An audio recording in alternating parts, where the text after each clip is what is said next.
I Have a Dream by Martin Luther King Jr. I'm happy to join with you today in what will go down in history as the greatest demonstration for freedom in the history of our nation.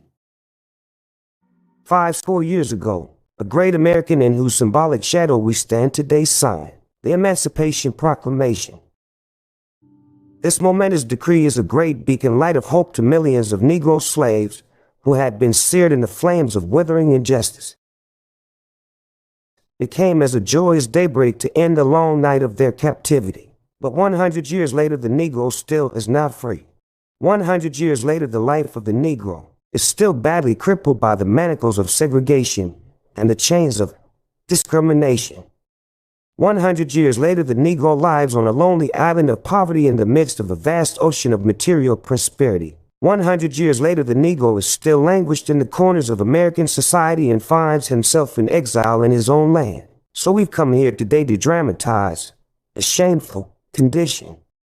In a sense, we've come to our nation's capital to cash a check. When the architects of our republic wrote the magnificent words of the Constitution and the Declaration of Independence, they were signing a promissory note to which every American was to fall heir. This note was a promise that all men, yes, black men as well as white men, would be guaranteed the unalienable rights of life, liberty, and the pursuit of happiness. We must forever conduct our struggle on the high plane of dignity and discipline.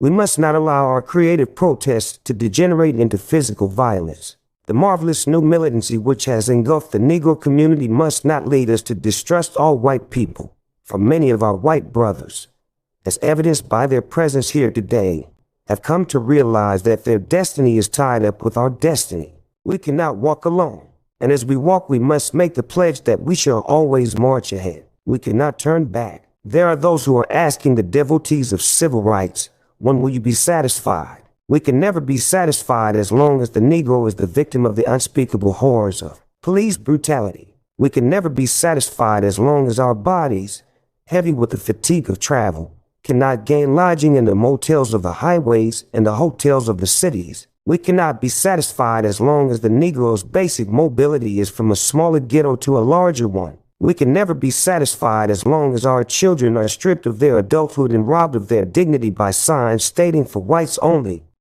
I have a dream that one day on the red hills of Georgia, sons of former slaves and the sons of former slave owners will be able to sit down together at the table of brotherhood. I have a dream that one day even the state of Mississippi, a state sweltering with the heat of injustice, sweltering with the heat of oppression, will be transformed into an oasis of freedom and justice. I have a dream that my 4 little children will one day live in a nation where they will not be judged by the color of their skin but by the content of their character. I have a dream. I have a dream that one day in Alabama, with its vicious racists, with its governor having his lips dripping with the words of interposition and nullification, one day right there in Alabama, little black boys and black girls will be able to join hands with little white boys and white girls as sisters and brothers. This will be the day when all of God's children will be able to sing with new meaning.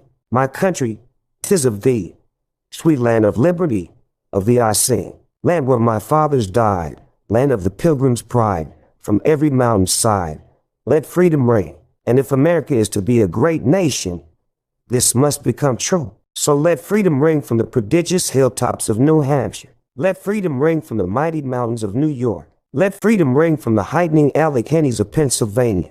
Let freedom ring from the snow-capped Rockies of Colorado. Let freedom ring from the curvaceous slopes of California.